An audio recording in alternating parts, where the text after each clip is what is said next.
Welcome! In front of me is a Motorola Moto G85, and today I will show you how you can hard reset this device through settings. So to get started, open up your settings and in here scroll all the way down to System, Reset Options, and then select Erase All Data Factory Reset. This gives you a message letting you know that performing such a reset removes everything that is listed right here. Now if you see anything from this list that you would like to preserve, make a backup copy of it before you actually reset your device.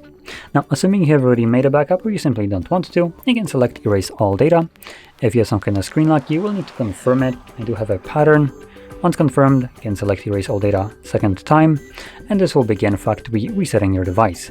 Now this process will take about a minute or 2 minutes to finish up, and once it's completed, we will be presented with Android setup screen. So I'll be back once that is visible for me.